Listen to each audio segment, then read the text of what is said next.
한 음식점에서 남녀가 술을 마시고 있습니다.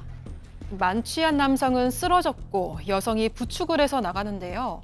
얼마 뒤 자동차 안에서 남성의 시신이 발견됩니다. 오늘 사건 연구소의 키워드는 두 얼굴의 여인입니다. 자, 양 변호사님, 지금으로부터 약 26년 전에 발생한 사건이네요. 네, 그렇습니다. 1998년 12월 어느 밤이었습니다. 자정무렵이었는데 전북 군산 해안 마을에 갑작스럽게 굉음이 들린 겁니다. 그래서 마을 주민들이 나가봤더니 한 승용차가 돼지 축사를 들이받았던 겁니다. 그리고 그 안에는 40대 남성이 숨진 채 발견이 됐습니다. 경찰에서는 처음에 음주운전 사고인가 보다라고 했는데 부검을 해보니까 둔기에 의한 손상이 이 사연이었던 겁니다. 그 사건이었던 거죠. 게다가 이 숨진 남성 보험금이 무려 5억 7천만 원이 보험이 들어있었던 겁니다. 아하. 근데 저게 1998년이잖아요. 예. 어마어마한 금액인 거죠. 그렇죠. 지금도 큰 돈이지만.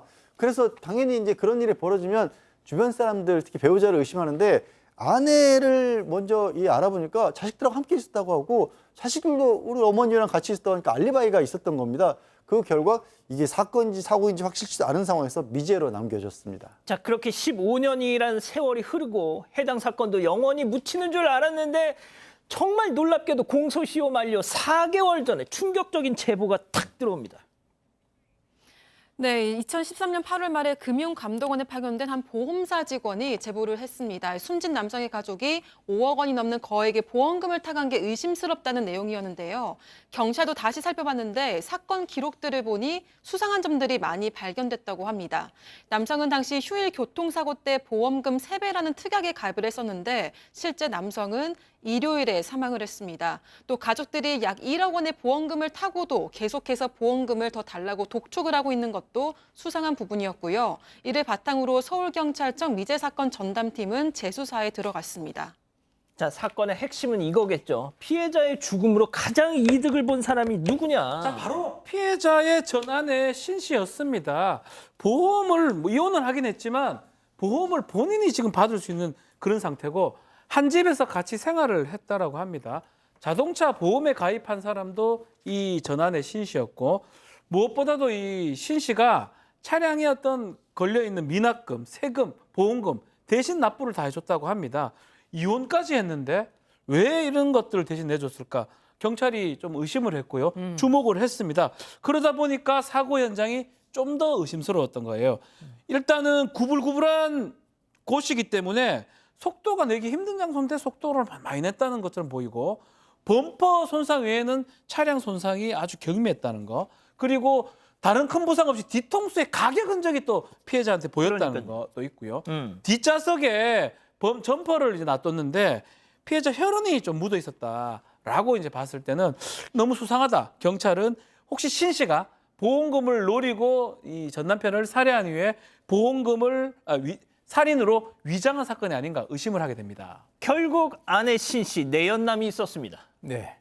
지금 이제 이 내연남, 즉 다시 말해서 이 여성이 바람을 피고 있었었는데 이 피해자가 사망하던 그 당시에 그 또 이 아내가 1억이 넘는 빚이 있었다라고 합니다. 그래서 심지어는 이 내연남 이 최 씨를 연대 보증인으로 세워서 대출까지 받았다.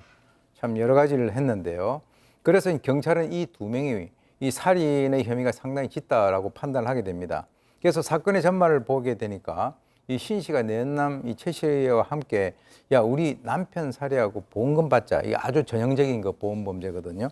그래서 범행 당일 그 저녁 7시쯤 돼가지고 전 남편을 한 음식점에 불러냅니다. 그리고 바로 이제 그 들이대 버립니다. 나 사실 이혼 전부터 불륜을 해왔고 내연남이 있다라고 이제 이 얘기를 갖다가 해서 그 사람을 하여금 일부러 열을 받게 만들어서 화가 났으니까 이 남편이 계속 술을 갖다 마셨겠죠.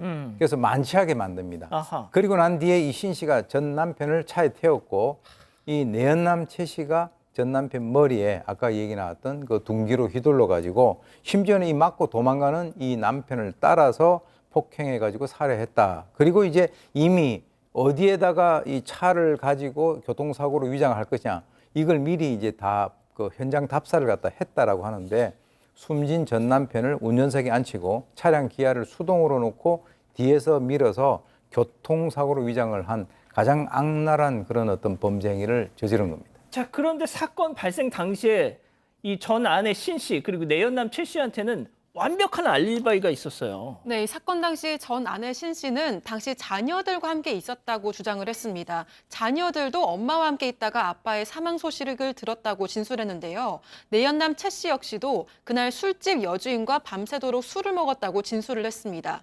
이들의 범행을 입증하려면 이 알리바이를 깨트려야 했는데요. 경찰은 가장 먼저 술집 여주인이 당시 최 씨와 내연 관계였다는 걸 밝혔고 결국 끈질긴 추궁 끝에 술집 여주인은 부탁을 받고 거짓 증언을 했다고 진술을 했습니다.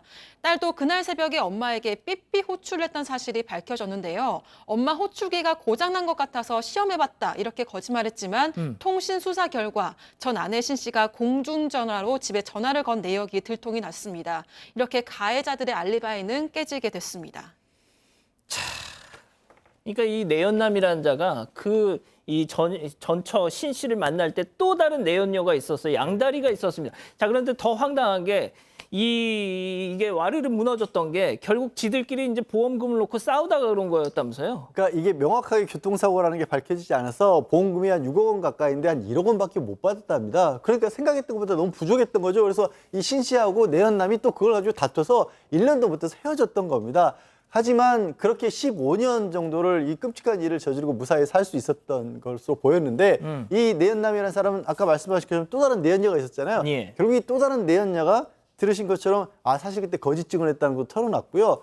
또 그렇게 해서 사건을 추적하다 보니까 이 아내 신 씨도 예. 다른 남자하고 또 살림을 차리고 그 사이에 있었다는 겁니다. 이런. 어쨌든 정말 다행인 건 경찰이 체포를 했는데 딱 잡을 때가 공소시효 25일 남겨놓은 상황이었다라고 합니다. 그리고 재판을 넘겼는데 재판 이후에도요, 이 아내 이거 교통사고 맞으니까 빨리 수사 끝내주고 보험금 타개해 주세요 이렇게 요구를 했다랍니다. 그래서 판사가 들어줬겠습니까? 그거 두 사람 다 무기징역 선고했고 확정이 됐습니다.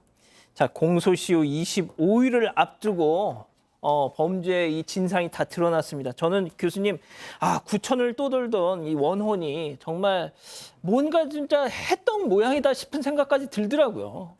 지금은 그나마 다행히도 이제 이 살인죄에 대한 공소시효가 2015년도에 태안이법이 만들어짐으로써 사람을 죽인 자는 본인이 세상을 떠날 때까지 다리를 뻗고 잘 수 없는 그런 상황이 되긴 했습니다만 그 당시만 하더라도 이 살인죄 공소시효가 15년이었습니다. 예. 그 이후에 25년 됐다가 지금 없어졌는데 만약 이 두 범죄자가 25일이라고 하는 이 공소시효를 경과하고 난 이후에 만약에 이것이 잡힌다라고 한다면 적어도 법적으로는 그들을 처벌할 수 있는 근거가 전혀 없다라고 하는 그런 측면에서 좀 전에 말씀하신 대로 그래도 원한이 있는 그 피해자가 끝까지 뭔가 이 사항을 만들어서 이 두 사람을 법의 심판대에 세웠다라고 볼 수가 있겠습니다.